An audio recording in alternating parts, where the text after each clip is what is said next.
तो यहाँ पे आया था, तूने मेरे को पिटवा दिए पापा से। तेरे लिए तो यहाँ पे आया था, तूने मेरे को पिटवा दिए पापा से। बेशरम औरत, और वीडियो बना के हंस रही है मेरे पे। पिट गए। अभी हमारी फुल मस्ती चल रही है, मस्ती।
तो आज दिन फ्राइडे, और फ्राइडे वाले दिन मैंने छुट्टी ले रखी। कल आप लोगों ने देखा था कि मैं ऑफिस से छुट्टी लेके निकली थी। कल मुझे वॉमिटिंग और बहुत ज़्यादा चक्कर आ रहे थे।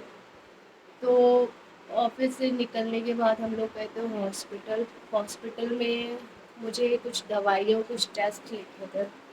तो वो क्यों लिखे थे? क्योंकि मुझे बहुत ज़्यादा प्रॉब्लम हो रही थी। एक्चुअली डॉक्टर को भी समझ में नहीं आ रहा था। डॉक्टर ने मेरा चेकअप किया था, तो उसमें उन्होंने बोला था कि आपका बीपी वगैरह लो तो नहीं होता है।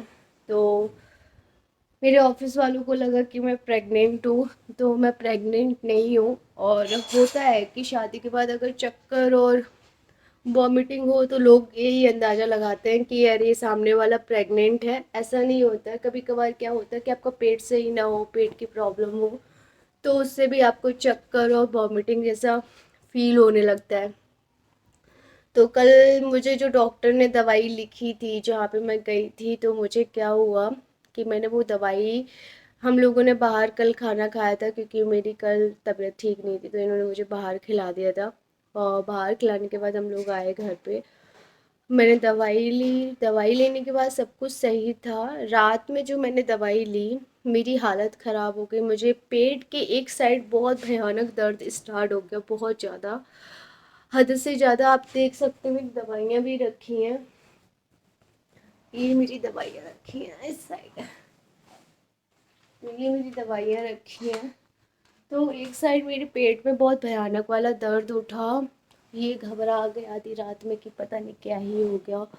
अब वो दर्द इतना भयानक, इतना भयानक, मुझे समझ में नहीं आ रहा था ये कैसे ही हो रहा है, मेरे साथ क्या हो रहा है। तो मेरी हालत ख़राब हुई। उसके बाद दर्द से कराते कराते मैं कब सो गई मुझे पता नहीं चला। और सोते सोते मुझे सुबह उठी वॉशरूम के लिए, फिर से वो दर्द उठा। दर्द उठने के बाद इन्होंने बोला चलो हॉस्पिटल दिखा दो चल के, बाद में बात बिगड़े ज़्यादा, अच्छा है, इससे अच्छा है कि डॉक्टर को दिखा देते हैं, अच्छे डॉक्टर को। लेकिन मैंने कहा नहीं अभी ठीक। फिर मेरी मम्मी ने मुझे, मतलब कि यानी कि मेरी जो सासू माँ है, इन्होंने बताया होगा मम्मी को कि ऐसी ऐसी बात है। तो मम्मी ने बोला इनो पिला के देखो, इनो से शायद सही हो जाए। तो इनो पी के देखा, इनो से मुझे आराम मिल गया। पर अभी भी हल्का हल्का सा है, शायद दवाई मुझे साइड इफ़ेक्ट कर गई, वो ज़्यादा पावर या कुछ की थी। और आज भी मेरे यहाँ घर में खाना नहीं बना, मेरी ऐसी कंडीशन है ना, मैंने नहाया है। तो इन्होंने ऑर्डर किया है। और खिचड़ी कल मैंने बनाई थी, तो वो खिचड़ी भी रखी है, तो शायद हम लोग वो खिचड़ी खाएंगे।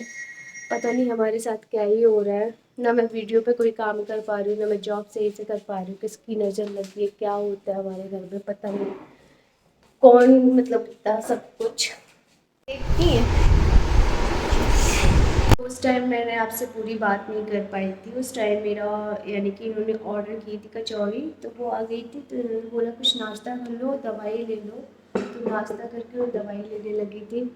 और अभी मेरी तबीयत अच्छी लग रही है, मुझे पहले से बेटर लग रही है। और मैं नहीं चाहती कि मैं, ऑलरेडी मेरी छुट्टी हो चुकी है, तो मैं नहीं चाहती कि इस महीने मेरी और छुट्टी हो।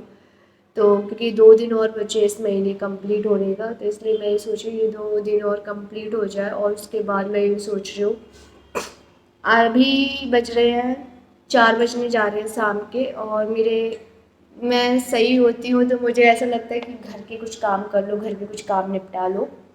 तो अभी मैं काम करने लगी हूँ। काम किया, मेरे कपड़े कुछ पड़े हुए थे धुलने के लिए, वॉशिंग मशीन में डाल दिए। और मेरा रूम जो था, यानी कि भगवान जी का रूम था, उसमें कपड़े मैं एक से घड़ी करके रखती थी, तो वहाँ से हटा के मैंने भगवान जी की जो एक टेबल लेके आई हूँ, वो टेबल पे भगवान जी का सामान सेट कर दिया है। और वो वाली जो टेबल भगवान जी की, जहाँ पे मंदिर था, वो टेबल का यूज़ मैं उसमें कर रही हूँ कपड़े रखने में। और भगवान जी के लिए एक नई टेबल लेके आई हूँ, वो आप लोगों को मैं जल्दी दिखाऊंगी।